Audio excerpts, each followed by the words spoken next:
You glued a PVC fitting in the wrong spot, or maybe an old joint finally failed, and now you are staring at it thinking the only option is to cut out a huge section of pipe and start over.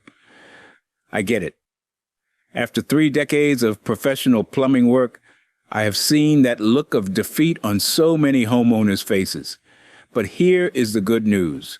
Today, I am showing you 7 genius methods that professional plumbers use to remove glued PVC fittings. And some of these are going to surprise you. Stick around for number 6 and definitely stay for the bonus tip at the end, because it is a game changer. The first method we need to talk about is the heat gun method. And honestly, this is the technique that professional plumbers reach for more than any other. PVC cement does not actually melt the plastic and glue it together the way most people think. What it does is chemically weld the surfaces by softening them so they fuse into one piece.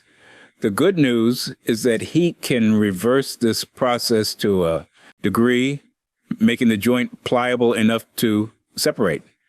You will need a heat gun, not a hairdryer, because hairdryers simply do not get hot enough. You also need a pair of channel lock pliers, heat-resistant gloves, and safety glasses.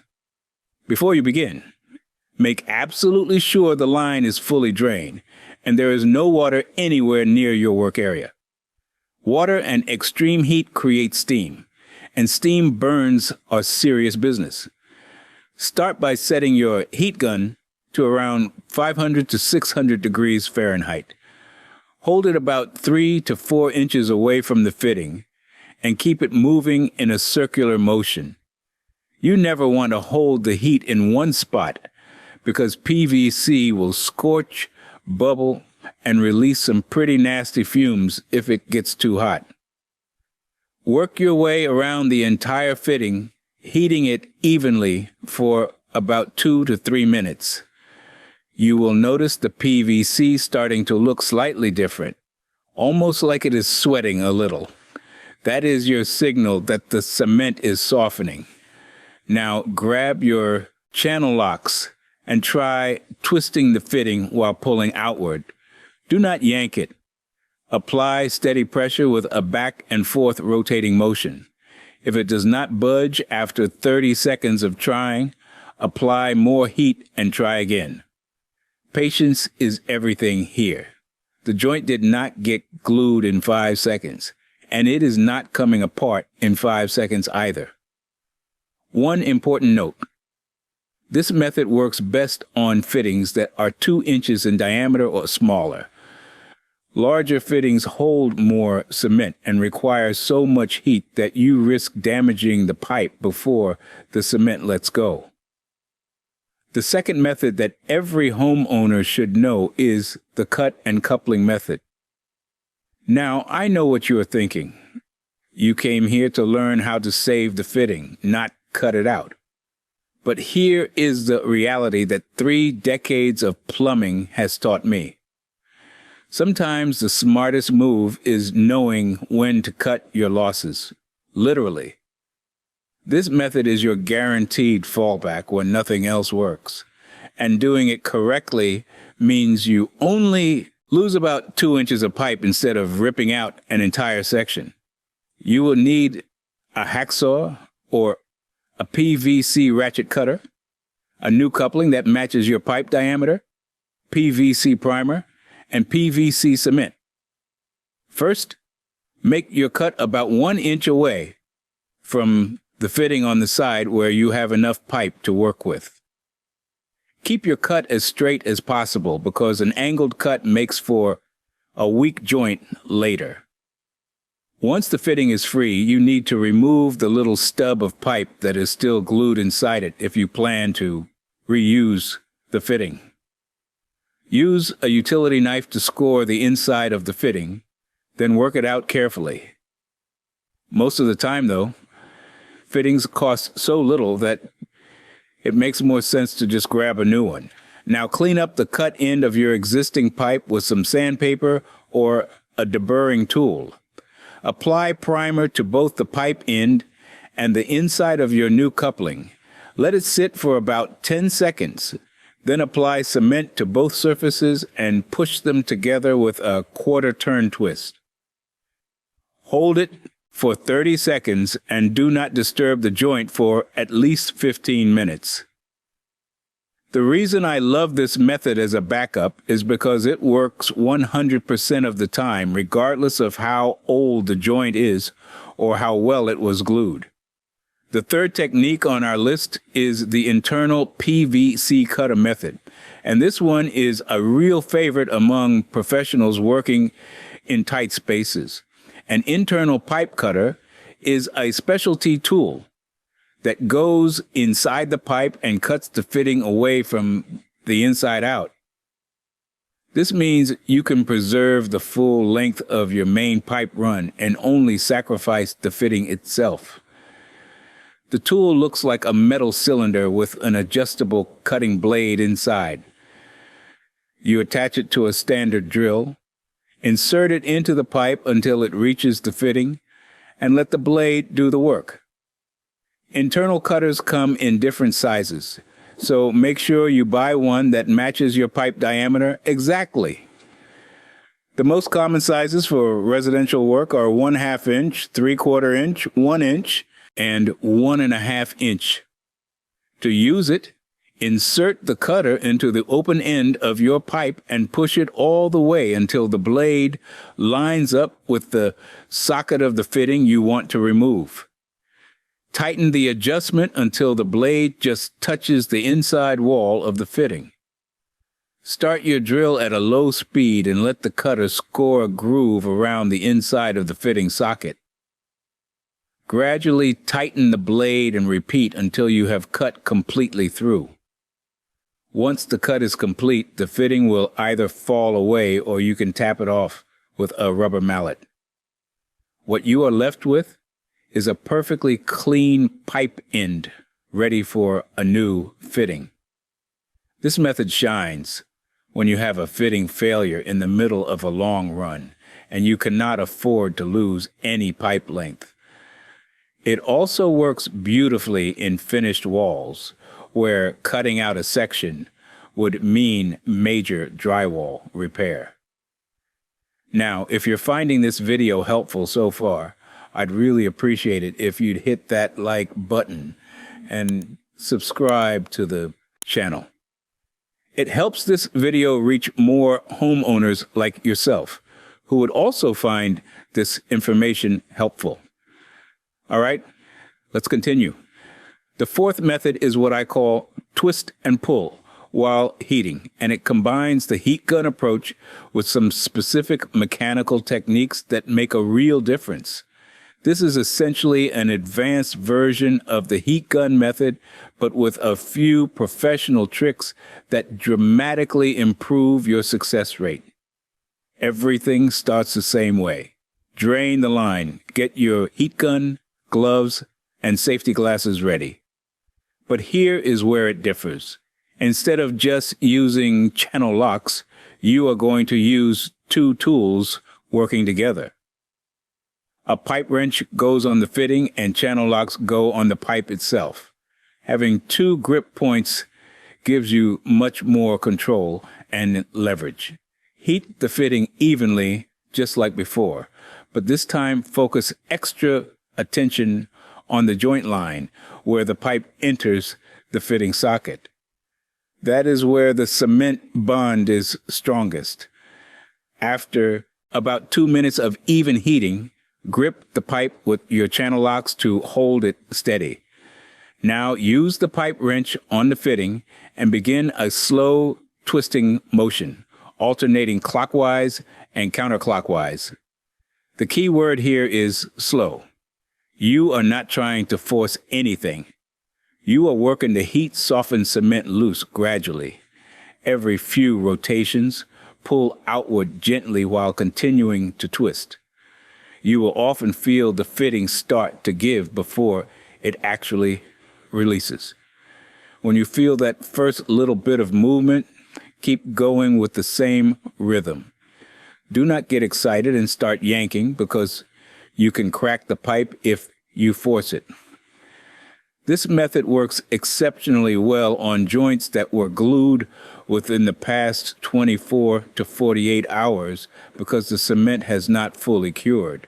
It also tends to work better on Schedule 40 PVC than Schedule 80 because the thinner walls transfer heat more efficiently. The fifth genius technique is the Dremel cutout method, and this one is perfect for situations where you need surgical precision. A Dremel or any rotary tool with a cutting wheel attachment lets you make cuts that would be impossible with a hacksaw, especially in tight corners, against walls, or in cramped crawl spaces. You will need your rotary tool, a reinforced cutting wheel rated for plastic, safety glasses, and a dust mask, because this method creates fine PVC particles you do not want to breathe. The approach here is to cut the fitting itself rather than the pipe. Mark your cut lines on the fitting first using a permanent marker.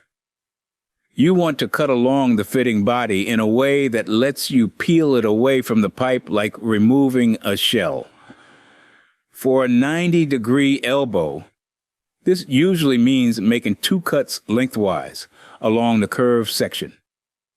For a T-fitting, you might make 3 or 4 cuts to section it into removable pieces. Set your Dremel to a medium-high speed and let the cutting wheel do the work without forcing it. Go slowly and keep your cuts as straight as possible. Once you have cut through the fitting walls, use a flathead screwdriver to pry the sections apart and peel them off the pipe. You will likely have a thin layer of old cement residue left on the pipe. Sand this off with 80 grit sandpaper until you are back to clean PVC, then wipe it down before applying primer and cement for your new fitting. The beauty of this method is control. You can work in spaces where swinging a hacksaw is impossible, and you minimize the risk of accidentally cutting into pipes you meant to keep. The sixth method on our list is the boiling water method, and I love this one because it requires absolutely no special tools. If you have a kettle and a pair of channel locks, you can try this technique right now. This approach works on the same principle as the heat gun method, using thermal energy to soften the cement bond, but it is gentler and more accessible for beginners. Here is the important caveat, though. This method works best on joints that were glued within the last 24 hours. Once PVC cement fully cures, which takes about 24 to 48 hours, depending on temperature and humidity, boiling water usually will not generate enough heat to break the bond. But if you just made a mistake and the cement is still fresh, this can be your saving grace. Start by boiling a full kettle of water. While it is heating up, have some old towels ready and make sure the pipe area is drained completely. Once the water reaches a rolling boil, carefully pour it directly over the fitting, concentrating on the joint where the pipe enters the socket. The goal is to soak that joint with as much heat as possible.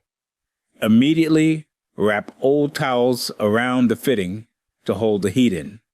Let it sit for about 60 to 90 seconds while the heat penetrates the PVC and softens the cement. Now grab your channel locks and try twisting the fitting while pulling outward. Work quickly because the PVC will cool down fast.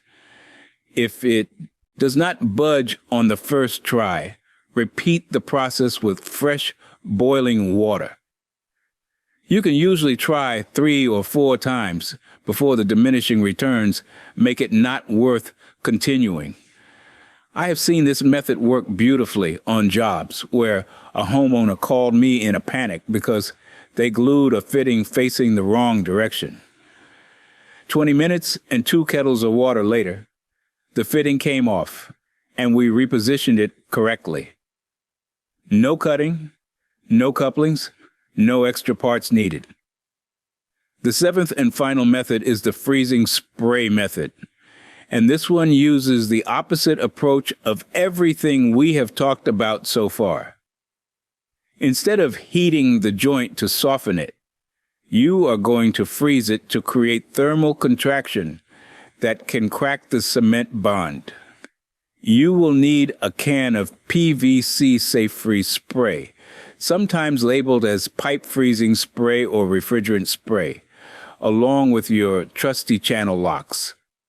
Make sure the product you buy is rated for use on plastics, because some industrial freeze sprays can make PVC brittle to the point of cracking. The science here is straightforward. When you rapidly cool the fitting, the PVC contracts slightly. The cement bond, which has a different expansion rate than the PVC itself, can crack and release during this contraction. It does not work every time, but when it does, the fitting practically falls off in your hands. Shake the can well and spray directly onto the joint line, holding the nozzle about 2 inches away. Apply a generous amount, enough that you see frost forming on the surface. Wait about 30 seconds for the cold to penetrate, then immediately try twisting and pulling with your channel locks. The thermal shock is most effective in that first minute, so work quickly. This method tends to work best on smaller diameter fittings, typically 1 inch and under, because the cold can penetrate the entire joint more easily. It is also more effective on fittings that were not glued perfectly in the first place. If someone used too little cement or did not prime the joint properly, the freeze method can exploit those weaknesses. One word of caution: do not use this method on pipes that are already under stress or that have existing cracks. The thermal shock can cause brittle PVC to fracture in ways you did not intend. And now for the bonus tip that professional plumbers swear by, and this one is going to change how you approach PVC work forever. Before you even think about removing a glued fitting, take 30 seconds to understand why the removal is necessary in the first place. If the fitting itself is damaged or cracked, you obviously need it gone. But if the problem is a leak at the joint, you might not need to remove anything at all. Here is what most people do not know. There's a product called PVC repair coupling, or a PVC repair fitting, that can go over an existing joint and seal it without any removal required. These repair couplings have a rubber gasket inside and simply slide over the problem area. You tighten the compression nuts on either end and the leak is sealed. No heat guns, no cutting, no cement. The job takes about 5 minutes. Now, this is not a permanent repair for pressurized water lines, according to most codes, but for drain lines, vent stacks, and irrigation systems, it is a perfectly acceptable long-term solution. I keep 2 or 3 of these repair couplings in my truck at all times because they have saved me hours of work over the years. The lesson here is that the best way to remove a glued fitting is sometimes to not remove it at all. Work smarter, not harder. That is what separates a frustrated DIY-er from someone who finishes the job and still has time for dinner. Thanks for sticking with me through the entire video. If you found this helpful, give it a like, subscribe for more DIY plumbing tips, and check out our other videos.